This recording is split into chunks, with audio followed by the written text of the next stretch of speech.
Of course, the disrespect, the chewing of the chips right into the microphone. It's not the chewing, it's the opening. Oh, it's the oh, you haven't even started chewing yet.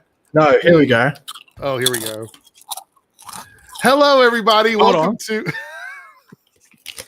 Chip of the day comes from Smith's Chips, Australian brand, cheese and onion flavor. Okay. It's going to smell great later, I'm sure. Hello, everybody, and welcome to the after party. I'm Eric. This is the Pin 15 doppelganger, also known as Pagey. We're going to be talking primarily about hashtag The Flash tonight. There's so much to discuss. And with the short amount of time we have, I thought I would stay focused on that topic. Hello to everyone in the chat. Laura, how are you? Elijah, Joe, Think Noodles, Flashpoint Wolf, Infotech, Sharp, I'm the Reverse. Gwendolyn's in the house. Sora, Stubborn Reaper, Fresh Sounds Florida, Weather Girl fans. Just so many people. Jeff, hello. How are you doing? Good to see you. Jeff. Yeah, Jeff. We had a super chat that's scrolling up here by Victor D. Chinchilla, and we have another one coming up. Before we get into that, those spoilers, we're talking about The Flash, the latest episode, which is episode 17, correct? 17? Yeah, 1 and 7. Okay. So episode 17, spoilers abound. So if you're watching this on playback, now you know. Let's do these super chats. Victor D. Chinchilla, 199 super chat. What happened? Did you drop a chip? Almost. It was a near disaster. Chips all over the floor, almost. Oh, God. Victor D. Chinchilla with the 199 super chat. How do you think this season of The Flash will end? It will end on episode 19, and it will be an unfinished season. Or, I don't know, maybe there's a good cliffhanger. I think it is going to end with whatever the story arc is right now with Black Hole, but I think there was something else was meant to happen after this that we may not see. I don't know. It's a little bit too early to tell. I mean, we've never had a situation where this has happened, so I can't really totally predict that. But I don't know. You have any thoughts on it, on how the season's going to end? I think Eva's going to kill Carver. I think that might be the cliffhanger, or something attached to that will be the cliffhanger. In episode 19, because it's not a proper season ending, so I'd assume that'll be like the big moment, I guess, because that's her plan. Like, her plan is to kill her husband, and episode 19 is called Success is Assured, so I'd assume that's probably what's going to happen. I mean, Liberation, what happened in Liberation was what we thought would happen, at least with Eva. Right. So, okay, well, there we go. Thank you for the super chat. Sheldor with a $5 super chat. Did you guys hear Eric Wallace said this episode 19 was planned from the beginning to be the biggest episode of the season? What interview was that? Was that a recent interview that he said that? I don't remember. That's probably a recent one, probably one from today or something. Okay, all right. So I haven't seen that interview yet. I'll look for it shortly, but I'm just hyped because I think tonight's episode shows that all of the stuff we've been put through over the season so far is definitely sort of coming together. I think this episode is starting to really, between last week and this week, a lot of our stories are starting to finally cross over and make sense. And so, yeah, I mean, I'm pretty excited for episode 19. And we'll have to see how it ends. I wonder, do you think, Pagey, do you think that they tweaked the ending of it a little bit just to make it a bit more exciting, or no? Of the season? Yeah. I don't know. It'd be hard to when you can't go and film. Yeah. I didn't know if maybe they had some footage from the next episode they could have used as sort of like a teaser at the end or something like that. Maybe. We'll have to wait and see. Gary Gammon with a 199 super chat. What do you think the crossover will be called next? Well, I'm going to say that I don't know if we're going to get a full-fledged crossover next year. I just have a really bad feeling about that. So I think we'll get some tiny crossovers with the shows. I think we'll see some of the characters like crossover on each other's show, but definitely nothing like Crisis. I don't know what I would like to see next. Anything in particular, Pagey, that you would like to see as a next crossover? The only crossover I could think of that I'd actually want would be like a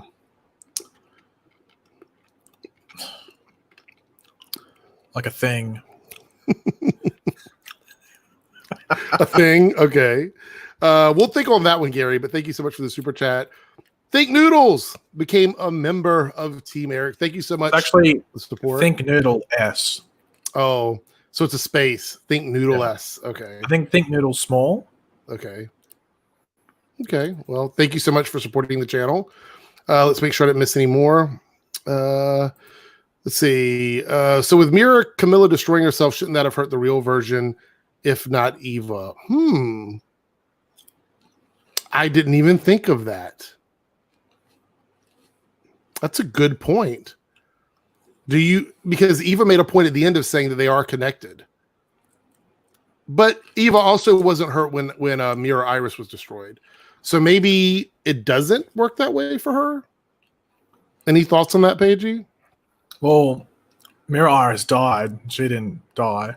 So nothing really happened to her in the mirror world. So I think they're just connected in regards to probably memories and stuff, and that's pretty much it. Maybe emotions, maybe, but I don't think in regards to if Mira Iris got stabbed in the knee, that normal Iris is going to go, ow, my knee. I don't think it's like a voodoo. I don't think it's a voodoo doll situation. Yeah, I don't think that's probably the case. Laura E said she was disappointed in this episode. She thought real Iris would escape this week.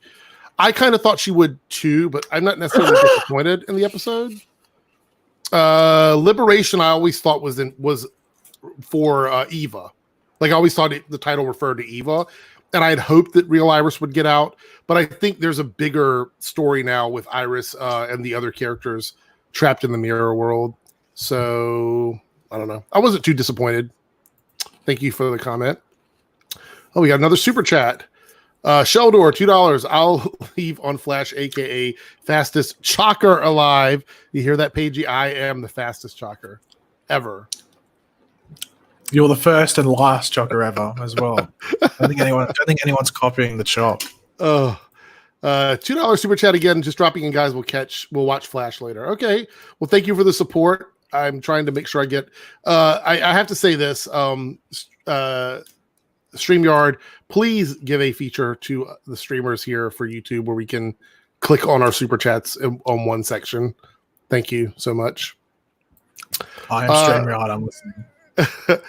Josh here, 190 super chat. This is the second most well-written episode of the season. Yes, I will say, I think this is one of the most well-written episodes we've had ever. I would put this in the top 10 of the best Flash episodes. And wait, what's Girls Night Out number one, or no? Run Irish Run is number one. Run Irish Run. That was actually written by Eric Wallace. So there we go. Okay, there we go. No, so you think we talked briefly about this? This was you guys. This episode was amazing to me. This is one of the best and most everything in this episode, with the exception of a few minor things, I felt was above the normal level of what we get on the Flash, and it certainly felt like an older episode, like something from season 1 or season 2. Would you agree with that, or would you disagree with that? Yeah, I agree. It's little things, but I don't think it's necessarily in regards to I think it's more I think we were saying before how I brought it up how they were referring to Eva as mother and they were calling each other brother and sister. They had never in one's Camilla and Iris, they didn't refer to each other as sister. So Right. That was a bit weird. That I think that might be whoever wrote the episode went, I'll add this in because it'd be weird if they were calling each other Sing, Camilla, and Iris because they're not Sing, Camilla, and Iris. Right. Around other people, fine, but around themselves, it'd be weird. Yeah. So I can understand that, but it just felt weird. This was the first time we had it, and it was just it was little things, but it was more it'd be really, really hard to overly nitpick. You would be super, super nitpicking if you're going down and it's oh my god, this ruined the episode. I'm not surprised. It's the usual. I was going to swear, but it's the usual effing suspects in the chat who are going, no, it was a bad written episode. What are you talking about? Not surprised. Seriously, you could have put $10 down and it'll be a millionaire. Seriously. Not surprised in the slightest at who's complaining in the chat. So it's all predictable, basically. Yeah, it's pretty much whenever I jump into this, Eric's going to be eating Sour Patch Kids. Yes. Are they Sour Patch Kids? No. Skittles. They're not even good Skittles. Oh, there we go. I was right. What are they? They little balls? Sour Patch, yeah. They're not like that other places? What are they, balls? They're like little jelly beans or whatever. Yeah, those are like little jelly babies. Yeah. Okay, at least they look like balls when you Let me show you what they look like. Here we go. We're going to sidetrack here for a second. That's what they look like. What the hell? They're like heads. They're little balls. That is like little jelly babies. Like they look like babies, but and sour.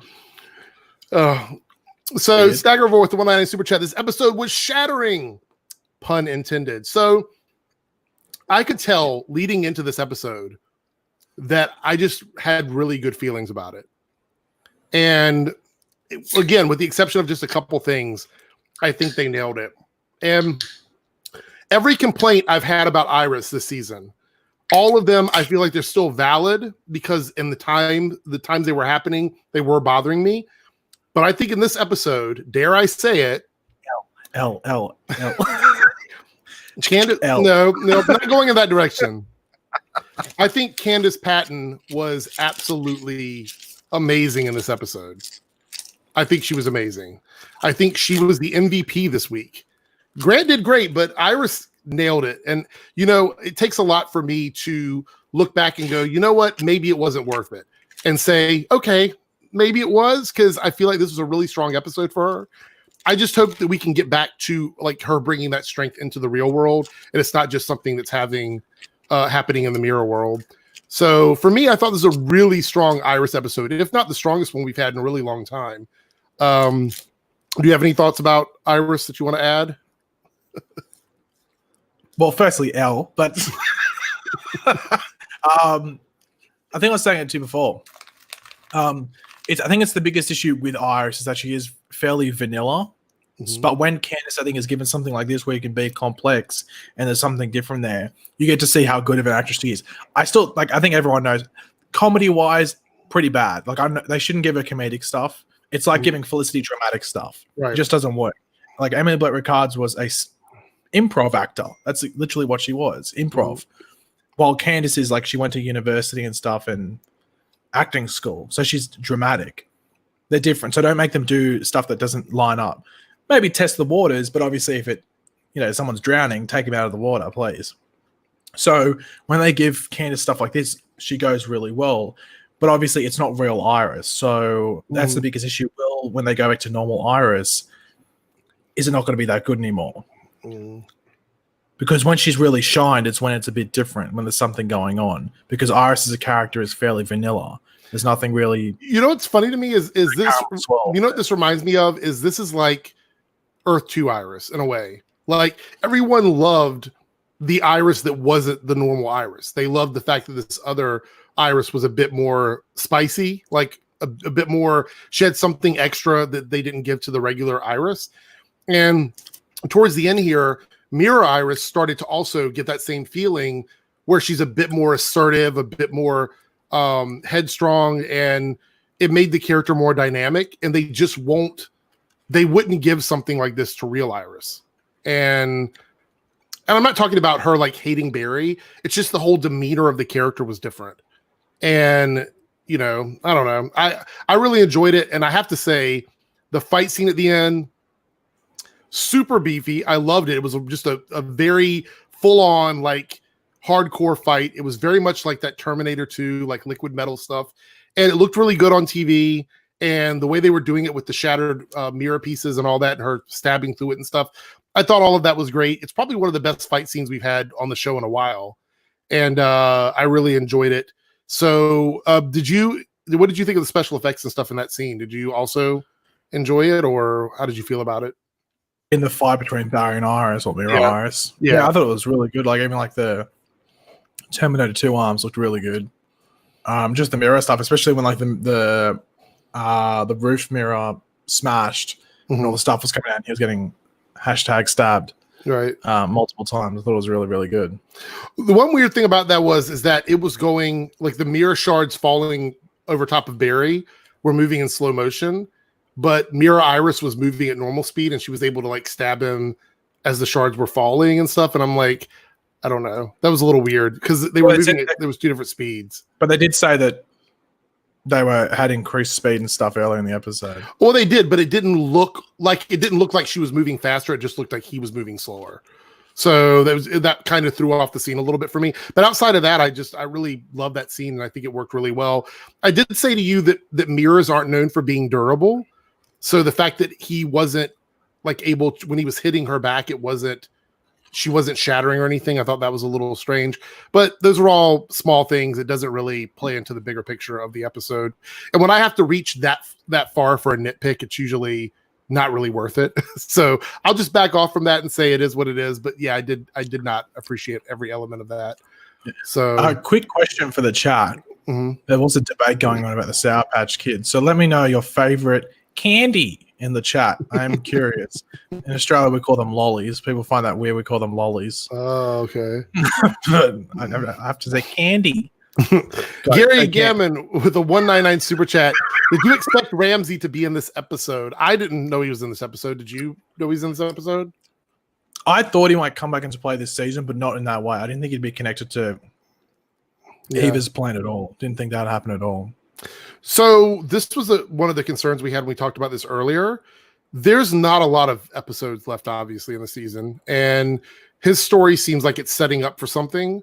And knowing that the season ends in 19, I don't know if we're going to have time to pay that setup off. So he may end up carrying over into next season. Which might be better. Which might be better if you think about it. Yeah, I think that's pretty much. I think even Eva's going to carry on to next season. Maybe Carver. I think it depends because I think Eva's going to kill Carver in 19, but he might continue on. Nash. I don't think Nash probably was planned to continue on. Maybe even Camilla, because remember Camilla hadn't signed on next season as a series regular, but every other actor had. So she might continue on. Even Cisco might. That's weird because if Cisco was maybe meant to leave at the end of the season, it's being cut off, so he might have to come back. So they may have to do like a limited run. They may have to do like 3 or 4 episodes at the beginning of the season before they can leave, just to finish the storylines. I'm thinking they'll just get maybe paid for each individual episode. Yeah. Think Noodle said, was this Danielle's last episode before the Flash got shut down? I don't know. Was it? Or does she come back again? She filmed up to, according to something she said, she filmed up to episode 19. Okay. So she's there. She's probably in that same situation, though. I don't think we're going to see her getting up and doing anything. No heavy lifting or anything like that. So speaking of Ramsey and blood work, I think he was great in this episode. He only had that one scene, but I mean, talk about like creepiness and everything. Like he was great in that scene, and it makes me want him to come back as a villain because he looks so menacing and he seems so smart. And yeah, I mean, he was able to deduce that Mirror Iris wasn't technically the same as the other two. He also was able to think ahead. He said he's playing the long game, which if he was trying to play the long game in this season, obviously the shortest season ever. But yeah, so he's playing the long game. So it seems to me like he's a very smart character. And so, having him just as the first villain in this season, I think, like you said, maybe having him come back next season is going to be great. We could actually get like a full-fledged negative Flash, maybe eventually. Obviously, there's still that blood left in Barry's apartment. Yeah, let's talk about that. When they poured the blood on the mirror, when Iris poured the blood on the mirror and she threw the vial down, there was some blood left in it, like the symbiote for symbiote Spider-Man. Like it's just kind of hanging out there or whatever. And so, I mean, is that setting up something that could play out later on? It could become nothing or it could become something. I think it's something to think about over the break because I don't think it's going to affect. If it was nothing, they wouldn't have done a close-up. No, I mean, like moving forward, if they decide they don't want to go in that direction, they could easily change that story, right? I mean, or do you think it was going to play out this season, maybe, like before the end of the season? Well, I don't think it's going to play out this season anymore. If anything, I'm saying, do you think it was intended to play out this season, like for it to come back? Maybe, but maybe that's the cliffhanger of episode 19. Mm-hmm. Whether it's some sort of weird symbiote thing, but because they easily could have had it that blood work didn't play back into it. And Eva gets out a different way. Mm-hmm. Like maybe she needs a device that just like vibrates the mirror and then allows her to get out. Like something easy, like something very simple like that. But they wanted to bring back blood work for a couple of reasons to lead into that. but also for his own personal thing, but also that blood in the vial. And to be honest, they didn't have to have him back on set to do that. They could have just came back with his blood and said we went to Argus. Yeah, because Caitlin goes there all the time. They mentioned it. Like they mentioned that Caitlin's been to Argus multiple. Like last episode, she was at Argus. Right. That wasn't on screen. So they could easily have it. I have to say, I'm very excited. I'm excited about the possibility of another story with this Bloodwork situation because we had to kind of rush it a little bit before Crisis. I think if we use it later on, we can do more with it, and I'm excited about that. And you could also argue he was really only Bloodwork for like 2 episodes, or I guess like 3 episodes, like where he was fully that monster, and now he's evil. He is evil now. He was only evil for about 2 or 3 episodes, which means he can probably transform back and forth between himself and the monster form, I'm guessing. Yeah. So I'm excited. I think Bloodwork's going to be a fun character to have come back. So we'll see how that goes. Victor D. Chinchilla with the $4.99 super chat. You think the season ending will be the Iris will get out of the mirror, but gets out in the future, and thus creating the Iris storyline from the comics? So this is the one with Black Hole, where she's Iris from what year is it? Like 3000 or something like that. Like it's a future Iris, correct? Like, do you remember that? The Agent of Black Hole. Yeah. I don't remember what year it's from. I know what the story is. I just don't remember what time period she comes from. I wouldn't be able to tell you. I read it. That was like 4 years ago. Okay. Either way, yeah, the one when she comes back and she's working for Black Hole or whatever. I don't know if so. Here's my only problem with this. I think that the Mirror Iris storyline was them playing around with the idea of an evil Iris because they don't want to make regular Iris evil. And I think doing that again so soon would be a mistake. Like having her come back and work for Black Hole or whatever, I think that would be a mistake. What do you think about that? Would you want to see that storyline or no? I think we've just had another alternate version of Iris. I think it constantly have another one, and it just sort of already takes away from the issues that the normal Iris already has in regards to, I guess, development or just having a story. So unless you just had it was our Iris that went there, and then we experienced something different, and then. Yeah, like I don't think you need an alternate version of Iris being there. I honestly think that this was their safe way of doing an evil Iris story. So, thank you for the super chat. Let's see if we have any more down here. Oh, there's a few of them that I've ran past. Jeez, here we go again. Let's see. We'll go to the next one in line. Staggervore. Props to Cecile for putting the facts together. I think she deserves more credit than she gets. So thank you for the 4.9 super chat. Let's talk about Cecile a little bit. I've seen people that are annoyed by her from this episode, and I've seen people that really like what she did in this episode. I think Cecile has her best stories when Joe's not around. That's just my personal opinion. I feel like anytime Joe's not around, Cecile gets more like useful content. I think Cecile was very important for this episode. I know her power annoys people, the empathy power or whatever, but I think it kind of worked. I quite enjoyed Cecile, and especially since she did determine that Iris wasn't actually telling the truth, even though it took her a second time to do it. I think that speaks to the fact that she did have quite a bit to do. People said she didn't do anything in this episode, and I can understand why they may feel that way, but she was a very important part of this episode. Right? I mean, could anybody else have figured? Like, I feel like Cecile had to be the one to do this. It couldn't have been anybody else, right? No. I mean, I'm like, I feel like she was important to the plot, and I've seen people say that she wasn't. I think she was. I think she was very important for this episode. And the fact that you may not like the character and you don't think that she added anything to this episode means that they could have gone a different direction maybe, but I think her powers made the most sense because we've been complaining for how long now that Cecile wasn't picking up on anything, and they finally address it. I think it was a long time coming. So I was quite happy with that. Do you have any thoughts on Cecile in this episode at all? Or yeah, I was fine with it. I think like there was bits where like maybe she was going against what people were saying a lot, but I think it was just because she was staying more on the logical side of things, especially when dealing with Barry. But it was consistent throughout the episode, so I think it was fine. Yeah, I still don't understand totally how the emotional thing works with somebody that isn't real, but I guess it doesn't matter anymore. I wish I would have gotten more answers, but it doesn't really matter unless we're going to see Mirror Iris come back, and I don't know if that's going to happen. By the way, the special effects on her fading away very reminiscent of people getting erased from existence. If you notice that. So I thought that was pretty cool. Thank you for the super chat there. I saw another one here. Scroll through. Jeez, come on, StreamYard, help me out here. Gary Gammon, $2.99 super chat.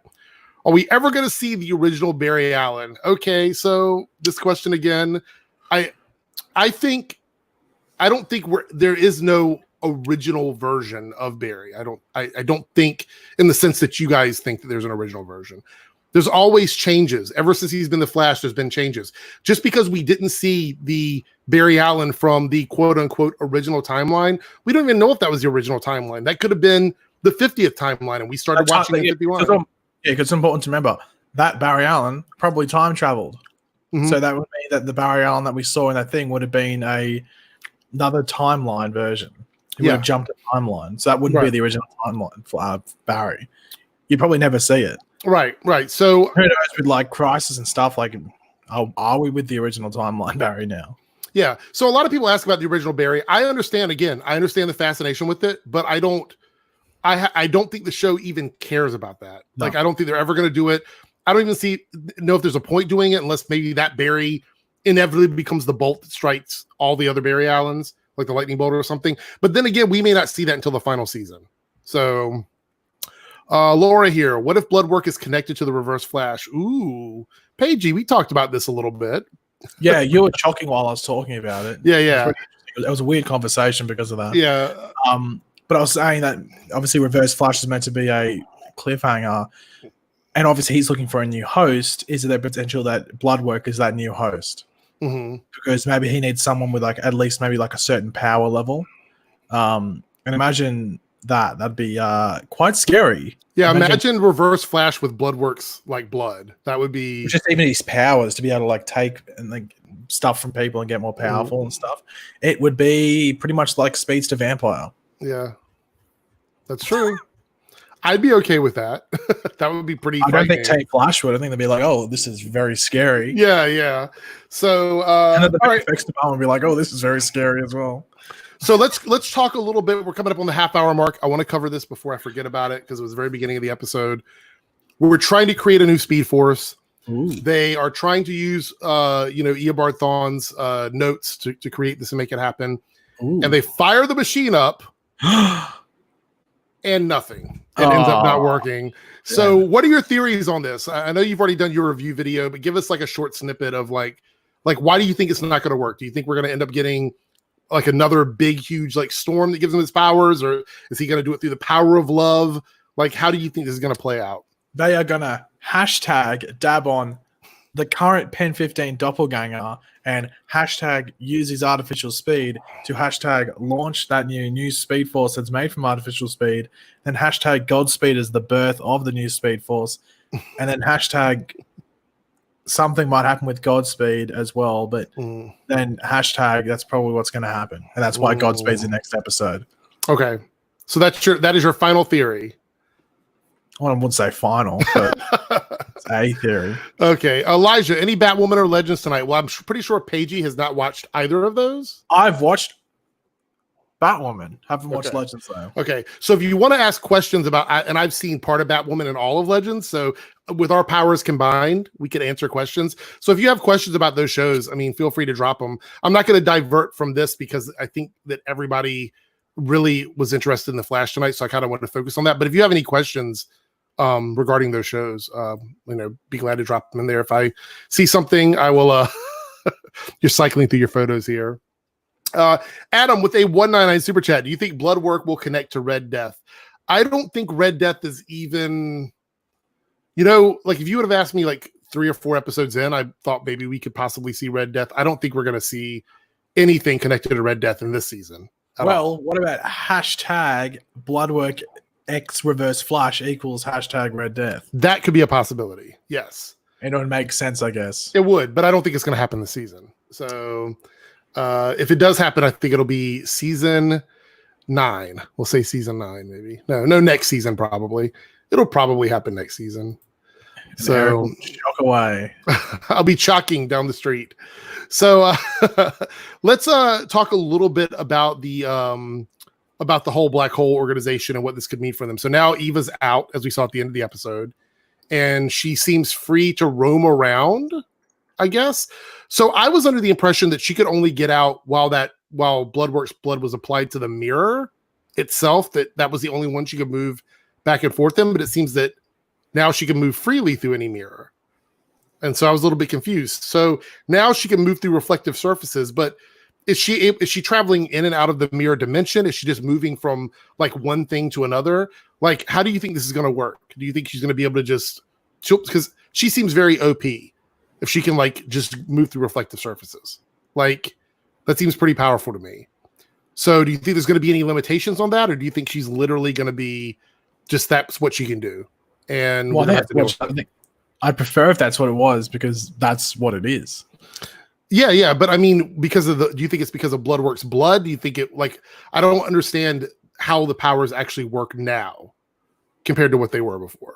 Because before she was trapped behind the mirror and they put the blood on that mirror and she was able to travel through that one mirror. But how does Bloodworks blood make it so she can travel through multiple reflective surfaces? Well, maybe because...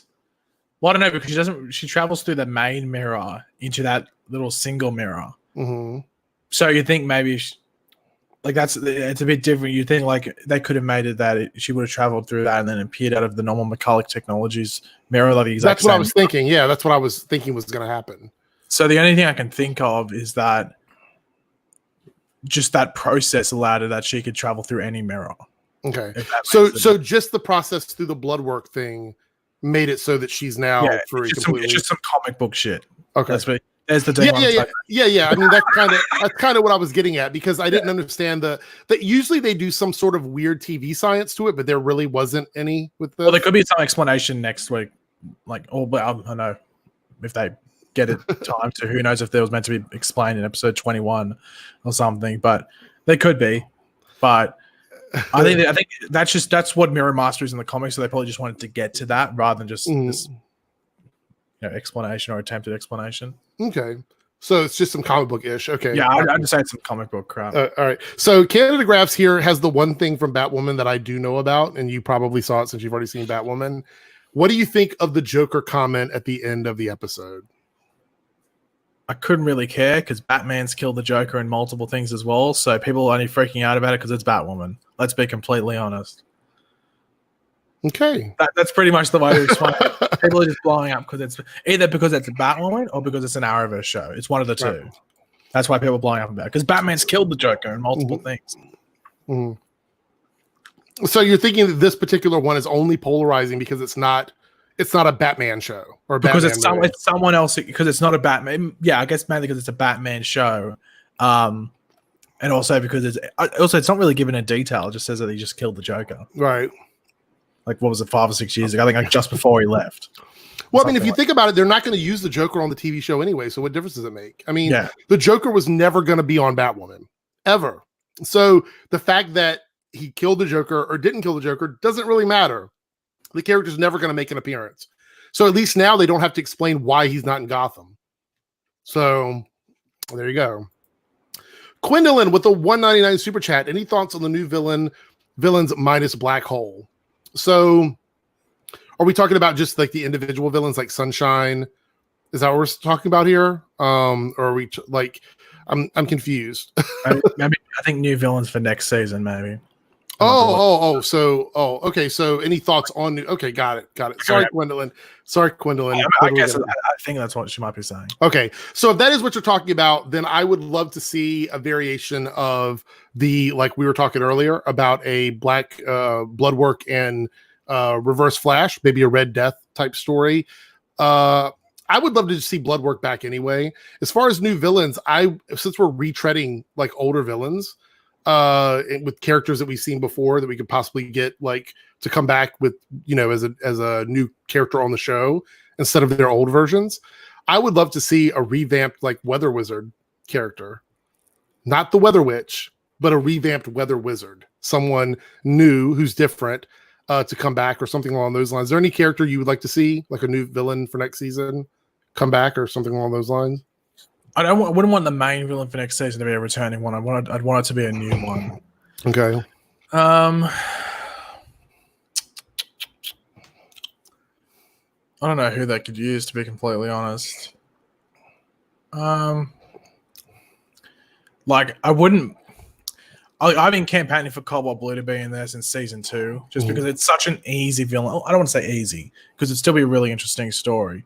But everything's lined up there. Like, I've even got the story, like, obviously it's Eddie Thorne, comes back to life. Barry's this hero. He's married to Iris. He was, acclaimed the hero of Central City after what happened in season 1. But Eddie's just forgotten. Eddie's got a photo in CCPD, and that's it. No one knows who Eddie Thorne is, but everyone knows who the Flash is.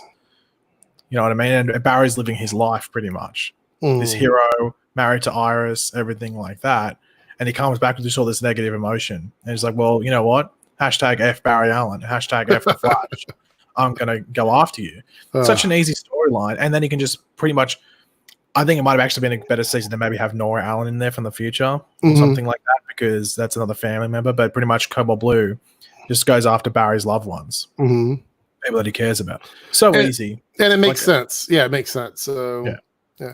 All right. Supergirl video clip says Eobard Thawne and Zoom combined to become Professor Zoom.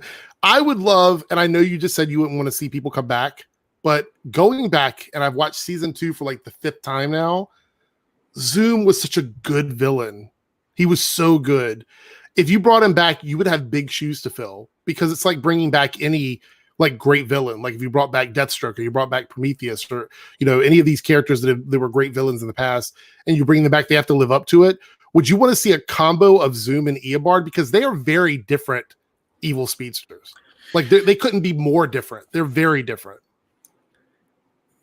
Yeah, but because of that, I'd rather keep them separate. Right. That's what I was thinking. I mean, I like the idea of bringing Zoom back. I don't know if I'd want him combined with Eobard Thawne, though. Yeah, and also Eobard Thawne is Professor Zoom from the comics. I was about to say, like. So, Mike Haran with the $2 super chat says, "There's no Speed Force. What's Godspeed using?" Well, we've found that they can use. There's artificial things that can give you super speed. Well, that's what he's never used a Speed Force. He's an artificial. In the comics, he uses Speed Force, but in the show, he's not as Speed Force connected speedster. He's always been artificial Speed Force. Yeah, which is why I think that's one of the reasons why they think that they're burning out or whatever, because it's very similar to the velocity formulas. It's not something that's good for you. And I think all the Godspeeds we're seeing are maybe testers, like people that are being tested to see if they could actually become speedsters, or I don't know. Who knows? Let's see. Well, we got another super chat here. What is that? Shaunak Puri? Is that? I hope I got that right with the 199 super chat. Thoughts on Legends? A little worse, but still very good. So you haven't seen Legends from tonight. You saw last week, though, right? I tried to catch up and I failed. Okay. So I will say this. I did my review earlier today, and because I had to go back and watch it a second time, and I never watched Legends a second time, but I went back and watched it a second time, and I was like, let me go and see. I love what's happening on the show right now. I loved like last week's episode. I really, really enjoyed this week's episode. I'll talk a little bit more about that in my review, but I think Legends is sort of on a rebound right now. They've gotten away from like the overt humor that I didn't like, and it's more tongue in cheek, which I think works for the show. There's some other things I could nitpick, but I think Legends is doing pretty well right now, and I'm actually excited that they're going to finish out their full season without any problems. How many episodes does Legends have this season? 16 or 17? 15, I think. 15, okay. Or 16. Right. Yeah, I'm still excited though. That's a couple more weeks of Legends, so I'm good. Staggervore, 199 super chat. Cobalt Blue, Malcolm Thawne, Barry's twin brother. Scrap the twin brother. I hated that in the comics. I thought it was so stupid. It's like one of those things like, oh, how convenient. The comic books are already a soap opera, but they've done the most cliched soap opera thing you could possibly do. That sort of just changes history a bit. Yeah. Please don't do that. And also because then you'd have to get someone that looks like Grant, or Grant would have to play 2 roles again. Remember the last time we did that? Holy shit, it was terrible. Remember Pizza Face? And remember how you almost deleted your channel because of it? Yeah, there would be no after party if Eric was like a 1% more angry from Pizza Face. No twin brothers. No twin brothers. There'd be no Eric's Reloaded. We'd be on Chalk Central watching completely different videos. Yeah. So don't do that. Otherwise, there will no longer be an after party because the channel will be deleted. So we also see now that with the whole Caitlyn thing, with her being there in the apartment and stuff, and everything that's happened with her, Do you think they're trying to merge Frost and Caitlyn as one person, or are they going to split them off as two different people? What do you think's going to happen there? Because something's definitely going on. I mean, obviously they're leading up to something. She's going to see her mother. I think it's either they're going to get split or they're going to get merged. But I think I'd probably prefer a split. Because it just seems so convenient. Oh, they merge now, and Caitlyn can just use ice powers without looking like. I think if they split, then Killer or Frost, I should say, will kind of go on and do her own thing, and she might come back once in a while. Well, I sort of hope that if they split, Killer Frost is just straight up evil now. Ooh, that would be a good twist. And then when Caitlyn's good, so you get like normal Caitlyn, good Caitlyn, and then you got just what you would get with Killer Frost, like not flat out evil, but just like bad, like she is just Killer Frost from the comics and stuff. I prefer that. However, I don't think it's going to surprise me too much if they merge and they make it that Caitlyn just acts normal, but then she can use ice powers if she wants, but it doesn't really affect her. Mm-hmm. That makes sense. Like she doesn't look like Killer Frost or anything like that when she uses them. Right. Yeah, because one of the things that she liked was she doesn't have to wear the contacts anymore, and the makeup's not so heavy, and those kinds of things. So if she was going to go evil, they would probably make her look more demonic, I guess. Yeah, because they could do something. They could do some interesting things if they made it that they completely separate, and you have this like straight up bad Killer Frost. Because Killer Frost always had like a bit of good in her, because Caitlyn was always there. So it was always like, if she was faced with a certain decision, there would always be like hesitation from the Caitlyn side, no matter what. There was never a time where she was 100% evil Killer Frost. But if you split them, then you get the chance to do that, and they can kill her. They can kill her if they want to, or she can die, and nothing happens to Caitlyn. I don't think Caitlyn having powers is something they can keep moving forward with. I think that it's something they have to either they give them to her all the time, or they just take them away altogether. I think this back and forth doesn't really do much for those. So yeah, I'm not sure how I feel about that. But another thing is that we don't know. I mean, obviously Danielle's a huge proponent of the show. She's constantly promoting it. She's one of the few that promotes it over the top all the time. And I don't know if her having the baby or whatever, if it's going to affect her filming schedule after this. Maybe she will not come back as a regular. I don't know if anybody's heard anything or not, but I'm just wondering, like, if she's going to come back and what her job on the show is going to be. Because if they make it so Caitlyn is always Frost, she can go away, she can come back and spend a season as a recurring character, and then maybe come back full-time the season after that. I don't know. I'm very interested in it because I feel like the Killer Frost story in general has been very messy.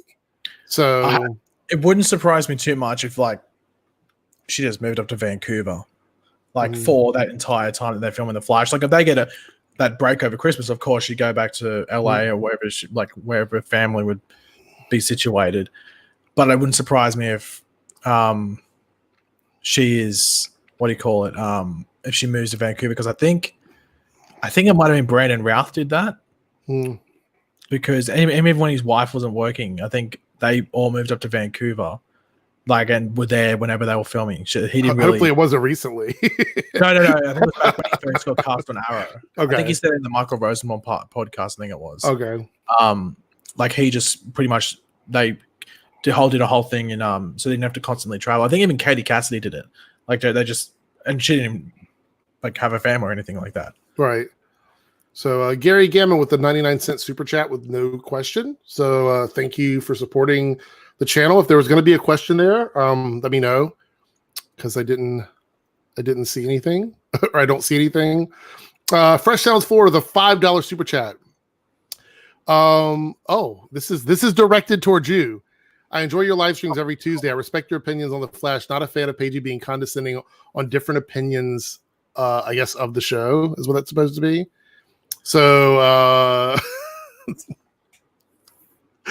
I guess that's an L for you, Pagey. I don't know. It's not really. If you always come in with a negative mindset, then it's just an L for you. Jesus Christ. Don't know how it's an L for me. I'm sitting here drinking the Coke, no sugar. Finished the cheese and onion chips though. Wait. No sugar? I'm drinking Game Fuel because I've got to play games after this. So never heard of it. They don't have that in Australia. Have you ever heard of Mountain Dew? That's what it is. It's just a Mountain Dew energy drink. Yeah, but I think we just have normal Mountain Dew, and then okay. I think we have probably maybe some Diet Mountain or something like that. I think it's pretty much it. But yeah, Coke no sugar. I think they probably call it Coke Zero, and It is, yeah. It used to be called Coke Zero here, but then they changed it to Coke no sugar. So right. I think from what I literally heard, actually, here's a stupid story. Apparently, I know this reflects Australia's some intelligence, the intelligence level of some Australians, but apparently they changed it from Coke Zero to Coke no sugar because people didn't realize that Coke Zero had no sugar. Oh, okay. So they had to actually call it Coke no sugar to tell people it didn't have sugar in it. Okay. bit of an L there. Bit of an L for Australia. Yeah, I was so confused. However, when they changed it, it tasted better. So I know, a bit of a W, but a bit of an L. So L for the people that were stupid enough not to realize they had no sugar, but a bit of a dub for me who drank it already because it tastes better now. Does this look familiar, Pagey? Yes, I've just almost slapped my screen because of it. There was literally there was baby. I've had 2 baby ones. Oh, not baby.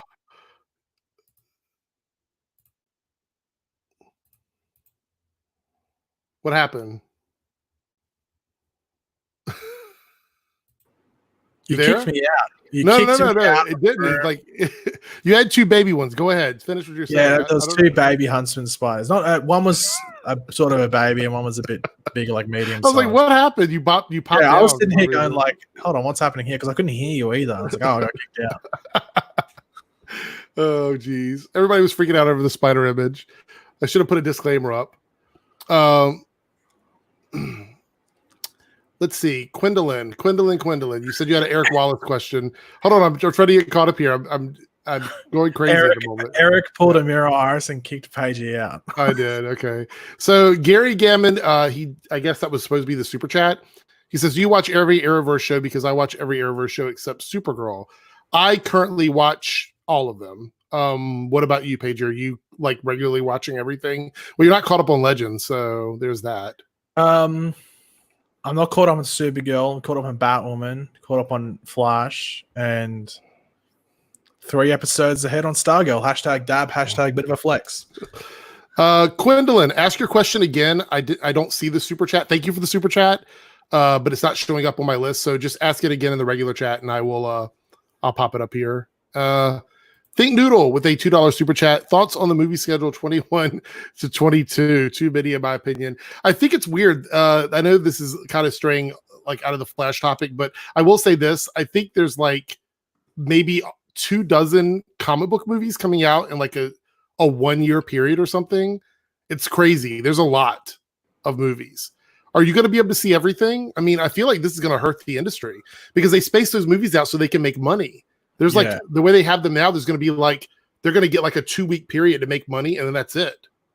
So yeah, they probably might be like $1 billion movie per year, and it's gonna be a lucky one. It's gonna be one that gets lucky. Like it'll be someone that has like, I reckon would surprise me, it's someone that opens around Christmas time because no one ever really opens in January. And I even think with this reschedule thing, there's even not that many January movies. So I think it's gonna be someone in like December, like an Aquaman or something like that from a couple of years ago, which carried on basically through most of January, and that's how they hit $1 billion. Like if they'd opened early in the year or something, they don't hit $1 billion. But because they open at the right time, it allowed them to go for that long period. It's even like even Captain Marvel had that. They had about a month where nothing was there except them. I think even what was the other movie? Another Marvel movie. I can't remember what it was. Might have been Ragnarok. Nothing open around. I can't remember what it was. Yeah. It was something like that. They didn't make $1 billion, but I think they made more money because there was nothing really coming out. Yeah, thank you for the question, Think Noodle. I didn't even think about that, but I had wanted to mention that before. Let's see. Quindolin, you had the question. I saw it here in my chat. Any word if Eric Wallace were made on as showrunner for next season? I'm pretty sure he will. I can't see any reason why they would get rid of him. If he wasn't going to be there, it'd be because he would want to leave. I mean, the season's been really strong, I think. There's a lot of people that say otherwise, by the way, Pagey. We talked about that earlier. They say this season kind of takes an L for like one of the worst seasons. I think Eric Wallace has done a great job. Even with my complaints about some of the story beats, I think this season, you can tell it's been constructed in a different way than we've ever had for the show. And it feels more like season 1 and 2 to me overall. So what do you think? Season 1, 2, 6, top 3. Like, no argument. So, I mean, your thoughts on Eric Wallace, though? Do you think he's going to stay on for next season, or? Yep. I think this is something like, even if he was a consultant, I'd be happy. But I think it's one thing a show needs, and that's someone who actually understands the source material. Like, it was a big issue with Todd Helbing. It just seemed like I think he had no grip on what was going on, and I think he probably had consultants like telling him stuff. He's the one that has the ultimate decision as to what goes on in the shows. I think she just didn't understand the Flash. She might understand other comic book characters, but I think it was fairly clear he didn't really understand the Flash too much. Like, I think even just him creating a character with Nora was a sign of that. Like, hello, Bart Allen sitting there right there going, I'm from the future. You pretty much just made me Nora for no reason. So little things like that. Like, if Eric Wallace was making the show, that's Bart. Bart comes back last season, not Nora. Nora's not a character. It would have been the mysterious son on the mysterious dude that's showing up. So he'll stay on. He's going good. I can't wait to see what he does. Hopefully it's the same format, which I think it will be, especially because of what happened with the shortening of the episodes. They're going to have to, even if they weren't planning to, they'll be pretty much forced to do the exact same format they did this year. We have the first half villain and the second half villain. So I can't wait to see what they do. And if Eric Wallace, if you're listening, Coma Blue, thank you. Yeah, that might be hard to. I'm trying to think how they can introduce him. You can do it. Yeah, Brian, you can do it. Yeah. Shaunak Peru, hope I got your name right. 1-9 super chat. So you're both caught up. Thoughts on Batwoman? I think Batwoman catches a bad rap. I mean, I've complained about the show being mediocre, but that's not offensive. Like, I don't find it to be a bad show. I just think it's average, but average isn't really necessarily a bad thing. I actually think Batwoman has been better in the back half of the season, especially after Crisis. I know it's confused people quite a bit, especially with those first couple episodes back, but I don't really have a problem with it. I mean, Ruby Rose is kind of boring to me as Kate, but I mean, then you have all these other characters, especially Alice, who sort of, hold the show up a little bit in different parts of it. I mean, I'm not mad at it. I'm really hoping that the ending of it is going to be really strong. What are your thoughts on Batwoman? Yeah, I think the biggest issue with it has just been average. It's just been average for a lot. I think the past, like the episode that was on a couple of days ago, was really good. But it's just been, I think it's like pretty much all of its episodes have been average. I don't think they've actually had a bad episode outside of one. I think there's one episode it's actually bad, which is, I can't remember what it was, but there's one episode where I went, wow, that's not a very good episode. That's pretty terrible. But I think the rest have just been average. Like, they've been anywhere from like a 6 to a 7 or something like that, a lot of them. And I didn't really create a hook. Like, that's the biggest issue. You didn't give, in the pilot, you got to create a hook, and they didn't create the hook. The hook came later, and then the hook disappeared really quickly. The hook was like, obviously, like Alice and Beth being there, and then that's done after like 2 or 3 episodes. Right. As I was saying before, like in regards to like having someone that knows the source material, I'm not saying they have to be the showrunner, because you can keep Caroline Dreers. Like, she held Vampire Diaries for God knows how long. Like, she knows how to run a show. But I don't think she's that familiar with the source material. Give her a comic consultant. Pay Greg Rucker whatever he needs and get him in just to look over some stuff. If he wants to do it, obviously he does other stuff. But you just get someone who actually like somewhat knows the material and can give feedback. Like, this is the storylines you do. Because that's pretty much what a consultant should do in regards to that. Give the storylines, give the characters introduced, and then they write around that, and then they can just give pointers here and there. That's all they need, I think, because I think they've actually got a decent showrunner. They've got a pretty good cast, in my opinion, and a cast and like characters that can easily grow, especially with like characters like Luke and stuff like that. And they got Alice, so I'm sure they'll keep around. Yeah. Do we really want to use Vampire Diaries? Is super popular and is still popular. You can even have a go at Riverdale, but like Riverdale's still a well-run show in regards to how it does things and keeps people watching. You can say might not like Vampire Diaries, but how many spin-offs has it had? 3? It's technically like the Arrowverse. I mean, yeah, it's pretty much. You could argue it's like up there, obviously, and like it's super popular. People still watch it now. It doesn't matter well, obviously, people must think it's good if they watched it. You know what I mean? Just because you might not watch it. So Stargirl, this is from Maestro Drake. Stargirl looks like Marvel's Runaways or Stranger Things. I can confirm that it's not like Stranger Things. And in the sense of Marvel's Runaways, maybe with the like vibe, like the younger vibe, maybe, but it's honestly like its own thing. it's really hard to pin down like what it's like. I think it's tonally, it's most like, I would say, a combination of Flash and Supergirl, but it's all the good stuff from Flash and Supergirl. Like it's all the stuff that you love from that in Stargirl. I would not say it's like Stranger Things. It didn't remind me of Stranger Things at all. No. So yeah, it's I would say it's more like Runaways and Stranger Things, but even saying that is sort of putting, you know, some sort of expectations on it. I think it's a show that you have to watch it without any like pre-notions about what you're looking at and just go into it with an open mind. It's a great show. You guys are going to love, like when you go into Stargirl, you're going to love it. It feels fresh. It feels new. I honestly am so excited about this season of that show. I really am. And any thoughts on that, Pagey? Yeah, it's pretty much like it's got the tone of the Flash and and like I guess and Supergirl as well. Just on a roided out budget. Yeah, I'm very excited to see. And you don't think it's like either of those shows, right? I mean, I don't think it's like either one of those, particularly Stranger Things or Runaways. No. The only thing, more Runaways than Stranger Things, but even then it's minor. And the only thing I can really relate to it is how there's like some stuff going with older people and then the younger heroic people. That's pretty much. And even then, I didn't even think of comparing it to Runaways. Yeah. I would say the only thing that makes it like Runaways is the fact that it's a younger cast. That's really pretty much it. And even then, it's not really totally a younger cast because they share screen time with older characters. So, yeah. Roderick Furlow with a $5 super chat. He goes, if Legends make it to 100, I want a huge Smash Bros. Everyone is here type episode where they do something crazy. This involves the chicken people. So he wants to see like Hawkman and Hawkgirl come back. I don't think okay, so if any show can do all of that and get away with it without any complaints, it would be Legends. However, Legends has burned a lot of bridges with their characters, like their actors. I don't think many of them are going to come back. The Hawkman and Hawkgirl, I don't know if we're going to ever see them again. I don't know if Victor Garber would come back. I don't know if basically any character that's left is going to come back to the show. I wouldn't mind it, but I don't know if that's going to happen. I bet episode 100 of Legends will be something akin to like the episode where they had the puppets in it and everybody was in different time periods and stuff. And you're laughing because you know that's not what I want to see. I don't want to see that, but I mean, I really do feel like that's what they're going to do. Do you think they would bring everybody back for like a 100 episode? I don't think they would. Imagine if episode 100 was their most serious episode ever. Like it's like a period piece drama. Oh my God.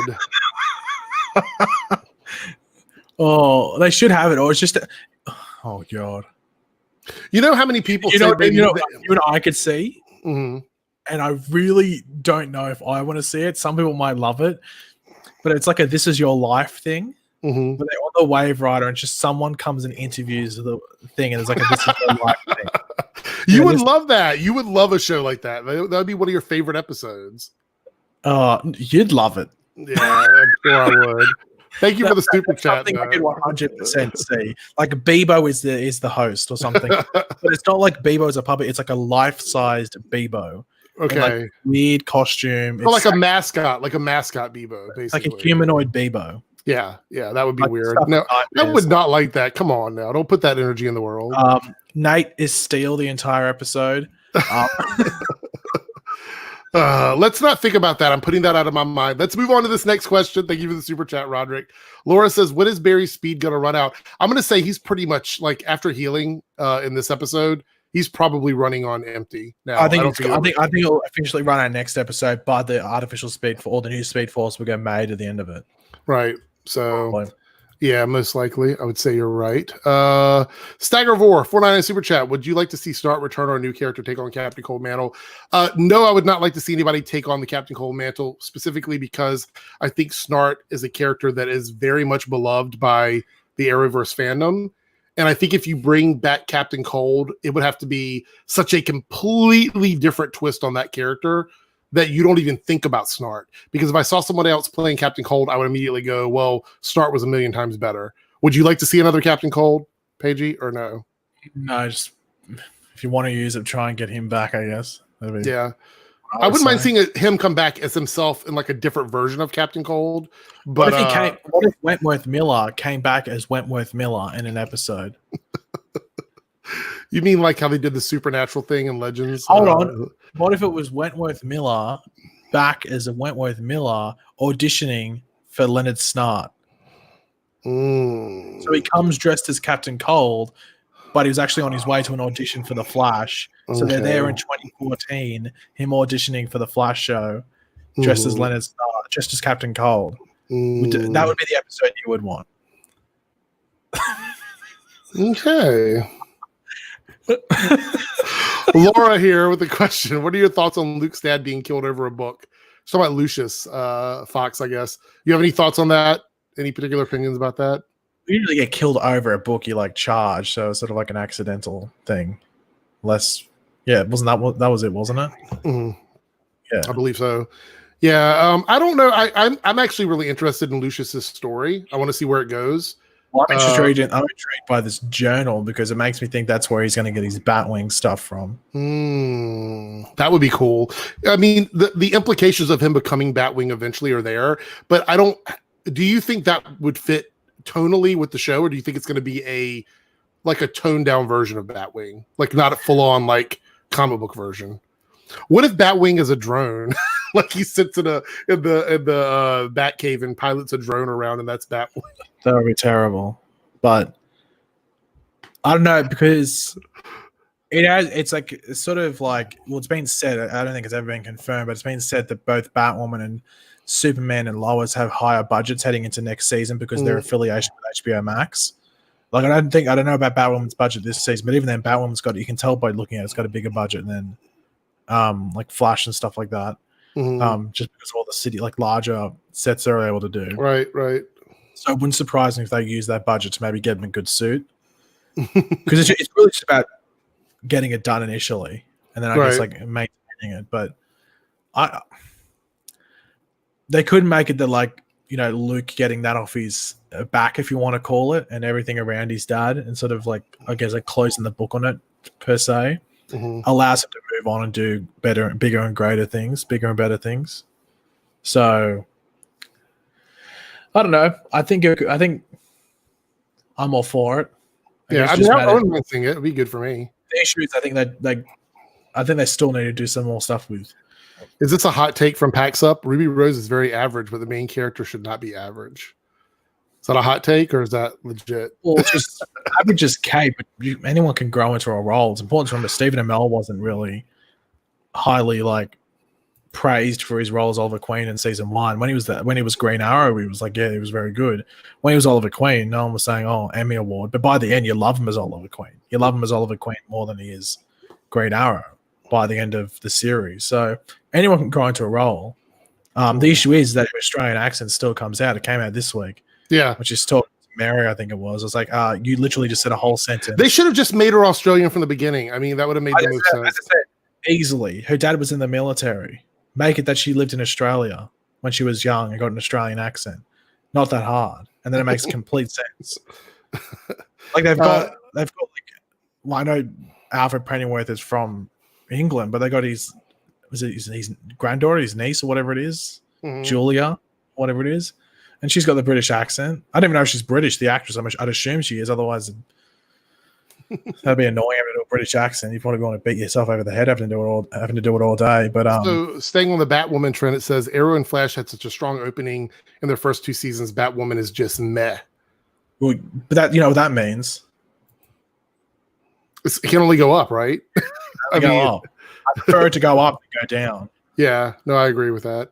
But I've said from the beginning, Batwoman isn't going to grab everybody. So let's be completely honest, guys. And I know this is probably controversial. This could be a hot take here. Batwoman had a huge disadvantage going into its first season because its advertising was so bad. I think a lot of people went into that show already knowing they were going to dislike it.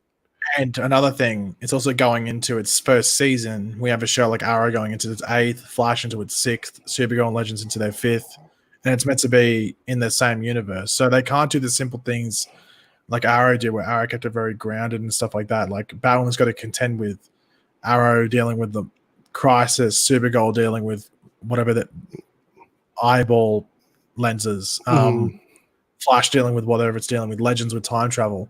Batwoman has to deal with that. If Batwoman was back when Arrow, like it's completely different because there's no competition in regards to having to deal with all this, I guess, scientific and sci-fi stuff that a lot of the other shows are doing. So the advertising is bad. It wasn't really the CW's fault. I guess they handed it off to a really bad advertising agency because you can tell when you watch it, it's not like normal advertising. It's that Ruby Rose went somewhere, some completely different advertising. Especially like the tattoo ad, that tattoo ad with them doing the Batwoman tattoos. I was like, that is not CW. What is that? Like, it was not great at all. Yeah, it was weird. And even like the one where like the she gets like the watch. She gives like the homeless girl her yeah, because the guys tell her she's not supposed to do it or something. Yeah.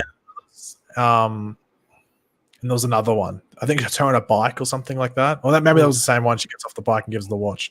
There's various things like that. But then again, Flash did the same thing. It's just that Flash, they could just play out the gimmick. He's fast. So they just did a lot of like different gimmicks around him being fast. Like I remember it was the one where like the cops, like the highway patrols on the car on the road with his speed radar, speed gun, and then the Flash runs past and it breaks because he's too fast. So the gun can't keep up with it. And then there's various ones where like I think he did like something, and then like there was the one where he catches Green Arrow's arrow and stuff like that. Those are easy. I don't even know what Supergirl's ones were.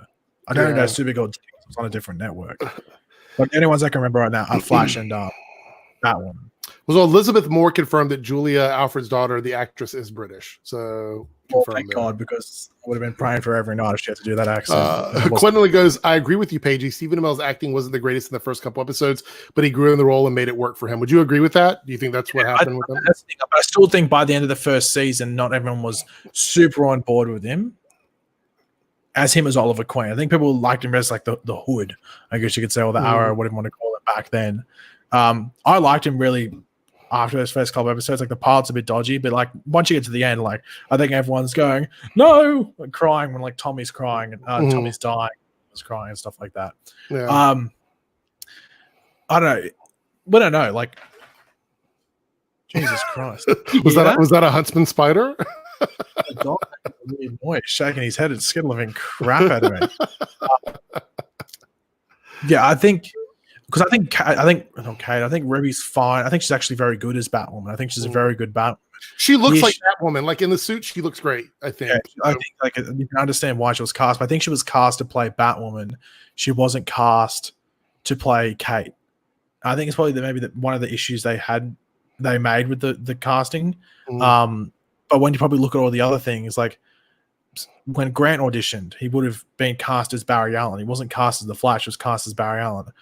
Like Melissa Benoist, it's a bit different because it's not really a persona when she's Supergirl. So she doesn't have glasses on. It's pretty much the same character. Supergirl and Kara are basically the same person to me. One has glasses, one doesn't. Yeah. But then like Stephen Amell would have auditioned for Oliver.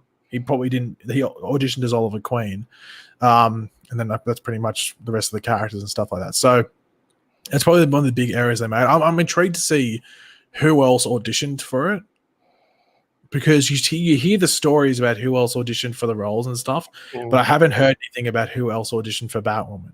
So I'm intrigued to see whether they just approached Ruby Rose for it, or whether she auditioned and then she just went to the top of the pile straight away because she's a big name. But I don't think I've actually heard anything about who else auditioned for the role outside of like the auditions that people upload to like Vimeo and YouTube and stuff. Who were like, remember when they used to do that all the time? It doesn't happen so much anymore. I think Batwoman said, "Hey, please don't," because people are saying these things and know which characters are coming. I think after the Cicada fiasco in season 5 of the Flash, Telegraph says that no one auditioned; they just gave the role to Ruby Rose, essentially.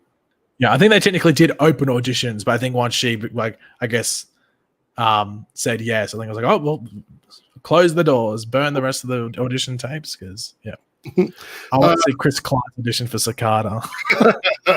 I wish I could see that. That would be great. Jay the Simmer says, what do you guys think of Caitlyn's storyline tonight? Do you think they're going to still do the storyline where she's a meta? So we talked a little bit about that briefly, but I didn't really talk about what I thought of it. I actually like this storyline for Caitlyn. I want them to clean up the Killer Frost / Frost storyline. She's going to see her mother. We dropped that story like 2 seasons ago. So we hadn't really gone back to that in forever. Keep in mind, something happened with her mother like a couple seasons back that we never followed up on. So season. Yeah, well, it was like it was the one where she which episode was it? it was like because Icicle was there, her dad was there last season, so Yeah, it was like the last episode he was in it, which was towards the end of the season. Like, okay, but we didn't go back off. to the story, so it's kind of been simmering. So it's been like almost, I would say it was right about where the show it's is. been about exactly a season, roughly. Okay, so yeah, so a whole season away, we dropped that storyline. We haven't gone back to it. We're gonna go back to it. We're gonna hopefully find out what happened with that. We need to clean up the Caitlyn storyline with Killer Frost, so I'm happy about it. I think it's really good, so I did enjoy it. Let's see. So we're coming up. We're at an hour and 10 minutes. So oh yeah, 5:19. There we go. So yeah, it's almost been exactly one season since we've seen it. So I'm gonna say if you guys have any super chats that you want to give for asking questions, go ahead and do that now, because we're gonna be wrapping up in about 10 minutes to try and keep this at our normal time so we can do our dad jokes. Hopefully you've got a couple good ones. I'm going to sit it here for the time being, just in case. But before we go, I do want to talk about this briefly. And we watched it right before we went live. Apparently there was a deleted scene from Arrow season 8. And I believe it was episode 4 is what they said. 804, present tense. Where Oliver talks to the monitor. I would play it here for you guys, but the audio is not going to work. I don't really know why it doesn't work for when I put up a preview, but it doesn't. So anyway, in that particular scene, we actually see Oliver confront the monitor about bringing the kids back from the future. And it's a really solid scene. But one of the interesting things is they actually say in that scene, or the monitor says to Oliver to not contact Barry, don't contact Sarah, don't try to take the kids back to the future and whatnot. And he sort of lays all that down. So what did you think of that deleted clip? Do you think that it was good that they left it out, or do you think that it's something they should have left in? What are your thoughts on that? I don't know. You could argue, like, yeah, it should have been left in, but I think they left it out just because it made Oliver seem like, oh, F these kids. That's pretty much what it felt like. So I can understand why they left it out. The weirdest thing is that I remember that they put a promo image from that scene in the promo images, which felt weird. And everyone was wondering after the episode airs, like, hold on, where was that scene with Oliver and the monitor in the alley? Right. It was in a promo image, but yeah, it's sort of. The only thing I miss about it is they addressed the kids, like the time travel part of it. Yeah, I think they address that, but then they also have Oliver saying like, "F these kids." So it's sort of like there was some good stuff in there, but there's also something that goes against Oliver, and maybe sort of contradicted some stuff that they wanted to do in later episodes. That maybe when they were editing the episode and was about to go to air, they're like, "Oh wait, that doesn't really line up with what happens here." So maybe they sort of thought better to delete that than something in the future episode or the next episode which is sort of central to the plot. Like that wasn't really like if it's not in the episode you don't even notice. I just like that they actually addressed that the monitor was the person that orchestrated it, because that was still kind of ambiguous once we got to Crisis to why they were there. And he goes in the clip, he says they play an important part of Crisis. And do you feel like they lived up to that, or do you think that that was not the case? Because that might have been another reason why they took that clip out, because they didn't actually. Kids did nothing. Mia was there in Crisis and did nothing. Yeah. Yeah. So I don't even know what did William and Connor do. They stared at the wall, I guess, because they didn't do anything either. Oh, here we go. 199 super chat from Staggervore. Could Jessica Parker Kennedy return as Dawn Allen? Well, don't quote me on this, but people were saying that she was on set for 19. So no, I have no idea if that's true or not, but that was going around. I don't know if that's I don't know if that's a BS rumor or not, but that's what people were saying. So no. That character is so frustrating to me. I'm so like, what a weird character. I don't know if I want to see her back as Dawn Allen. I wouldn't mind seeing an alternate version of Nora that's not like the one we had before, but I don't think they'd bring her back as a completely new child of Barry Allen. I mean, maybe they will later on, but I'm not. So Shawnick Parai, I think that's how he pronounces his name, says kind of wishes Stargirl was in the Arrowverse on Prime Earth. Once you see the series, you'll understand why it's not. It makes sense for it to be on another Earth. And I know that sucks for a lot of people that wanted them to kind of be together, but the tone of that show, it kind of belongs on its own separate Earth. Would you agree with that, Pagey? Yeah. Okay. Yeah. So Yeah. Thinking Think app lifestyle. Eric looks like he was shot with an arrow. I totally would be if that happened. Fresh Sounds Florida. Jessica was on Instagram live talking about wanting to come back. Oh no, please don't. Like, I just not happy about that at all. So Puri, hold on. Puri, thank you for I appreciate it. Okay, well, I'll try. I'll keep trying. I'm not good with names. We all know this. So Weather Girl Flash fan, it would be the biggest L ever if Barry goes into the mirror to get Iris, then his speed runs out and they both get trapped. Yeah, it would be the biggest L, but then that would be problematic for the rest of the season. So I don't think that's going to happen. I don't think anybody's going to go into the mirror. I think they're going to find a way to get out without anybody else going in. But that's just me. So that's pretty much it for questions, I think, unless people have some more super chats. Any last thoughts on The Flash? I think it's the best season we've had in a long time. And I know that's controversial. Some people are saying that it's a horrible season. I would say this is the first season since season 2 that feels like it kind of knows what it's doing. Would you agree with that? Yeah. Let's see. Nothing new down there? Okay. All right. So I think it's time for dad jokes. Okay. You go first. I'm going three. Oh, you should. I haven't found one yet. I'll do it. Get it out. You got 3. Mine. I've technically got 2 dad jokes and a dark joke to end off the stream. It doesn't require anyone to respond. It's just a straight up joke. I didn't want to believe my wife was stealing her job in road work, but when I got home, all the signs were there. Get it? Wow. Okay. Wow. Wow. What do you call a nervous javelin thrower? I don't know. Shakespeare. Oh, that was a good one. That's not really a dad joke, right? I mean, that's a pretty good one. It's just a crap joke.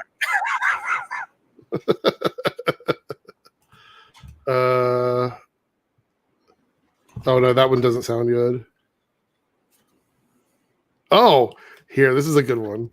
You ready for this one? Get ready. Why? Potentially. Why is Corn such a good listener? It's all ears. Ah, damn you, Pagey. Okay. All right. Yes, that was the answer. What is scientists' favorite dog breed? I don't know. What is it? Labradors. Oh, of course. Of course. So stupid. I should have known. Here's your final joke. And I've got the dark joke to end off the stream. Oh, wait. So you want me to give another one? Okay, let's do another one. One more. Then I got the dark humor joke, which might offend some people. This is in tribute to Frost and Caitlin, right? What do you get when you cross a snowman and a vampire? Killer Frost. Frostbite. That was a good one. That was a really good one. Okay. Are you ready? This may get the stream demonetized. I may have to chalk for that one. Is that the chalk? The chalk was like this. Is that the chalk? That's like running. The chalk. Yeah, it was like you were humping the air. Like chalk for that one. That was a good one. I don't know. Okay, so you ready? I don't know if I'm ready. Go ahead. I'm 10% of the audience is going to get offended by this, but are you ready? Yeah, go ahead. A priest, a pedophile, and a rapist walk into a bar. He sits down and orders a drink. Good night.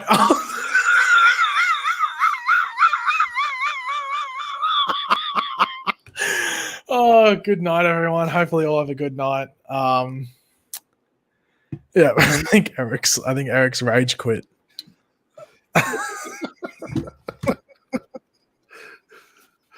Oh God. I didn't want to be on screen while that was happening. I was like, maybe I'll just walk over here in this general area. Oh my God. At least that was at the end of the video. Maybe it's far enough they won't catch it. I don't know. The longer we talk, the more likely it's going to get caught. Jesus. Anyway, thank you guys so much for coming in for the after party. Next week, I believe all 4 shows are back. So Batwoman, Supergirl, The Flash, and Legends will be back next week. Oh wait, the one thing I didn't mention is that Batwoman's going to episode 20. Oh, it is. Okay, so it's confirmed to go. Later week. Okay. So Batwoman is finished the same week. So yeah. Okay, so we have a like 2 or 3 more weeks of good stuff, and then some staggering stuff, and then Stargirl starts, and I think everybody will be really happy with that. And I'm excited to talk about Stargirl. So we'll see how that goes. Anyway, I'm out of here. I will see you guys later. Have a great one, and yes, that's it. We're out. Bye. Okay.